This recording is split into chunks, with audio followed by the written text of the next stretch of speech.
I wasn't supposed to be home early that Friday. The meeting in Lahore got called off at the last minute, and I thought it would be nice to surprise my wife. She always said she loved surprises, at least, that's what I used to think. It was around 5:30 p.m. when I pulled up to the house. Her car was already in the driveway, which struck me as odd. Fridays usually kept her at the office late.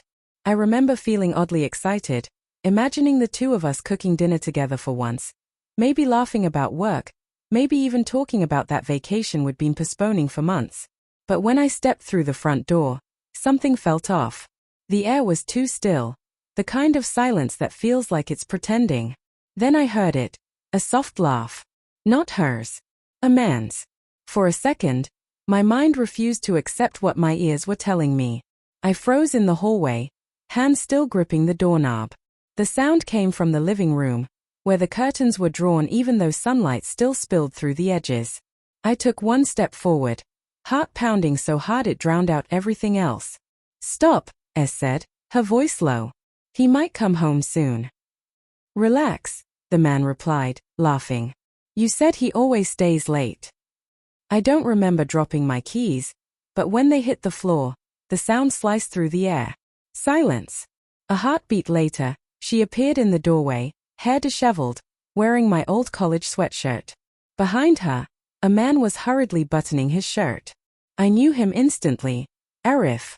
My coworker. "Ali, what are you doing here?" she stammered. "What does it look like?"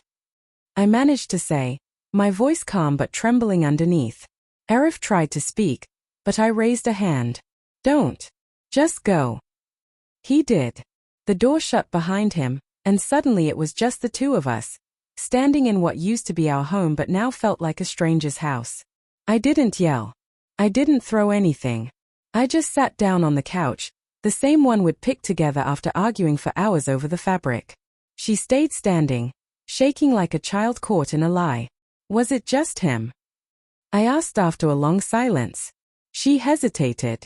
That pause said more than words ever could. "How long?" 6 months, she whispered. I laughed, though it sounded nothing like laughter. 6 months. That was around the time I started putting in late hours at work, trying to save up for the down payment on the house she wanted so badly. While I was out there building our future, she'd already found a new present. She cried, said she was sorry, said it didn't mean anything. She told me she felt alone, that I'd stopped noticing her, stopped listening.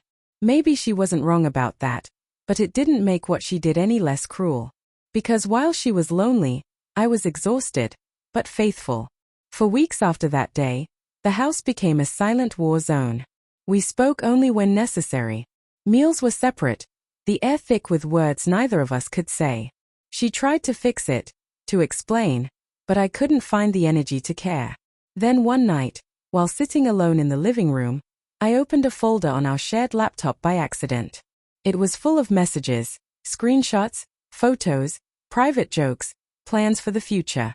She hadn't even deleted them. Reading those words was worse than seeing them together.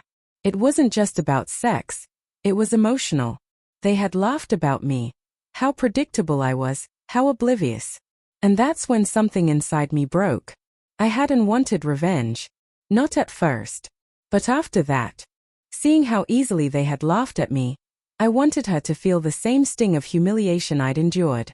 Not through shouting or breaking things, but by letting her unravel through the consequences of her own choices. So, I began to act. I told her I wanted to reconcile, that I forgave her. I smiled more often, made her favorite coffee, even suggested a weekend trip together. Slowly, she started to let her guard down, believing there was hope again. What she didn't know was that I had already sent an anonymous email to Arif's wife, complete with screenshots as proof. When everything came crashing down, it was chaos. Arif's wife called my office. His affair became public knowledge, and soon after, he was forced to resign. It took a few weeks for us to realize I was behind it. She found out when Arif appeared at our doorstep, furious. That night, she screamed at me, calling me a monster. "You ruined his life," she cried. I looked at her, drained, and said quietly, "He ruined mine first." She broke down then, sobbing, saying she had made a mistake, that maybe we could still fix things. But I knew in that moment that I no longer wanted to. My heart had already left long before her confession. The real awakening wasn't catching her cheating. It was realizing how far gone we were before I even noticed. We had stopped being a team long before the affair began. I had been too busy providing to actually be present, and she had been so desperate to feel noticed that she lost sight of loyalty. We were both to blame, just in different ways. I filed for divorce quietly. She didn't try to stop me.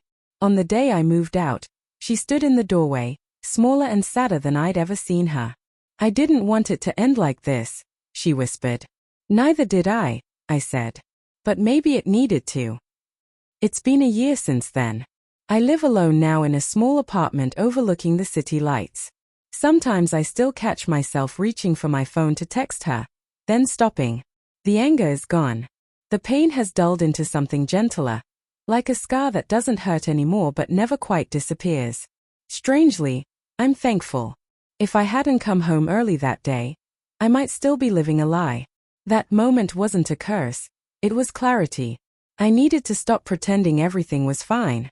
I've learned that love isn't defined by big gestures or endless forgiveness. It's built on truth, even when it hurts. And walking away was the most honest thing I ever did.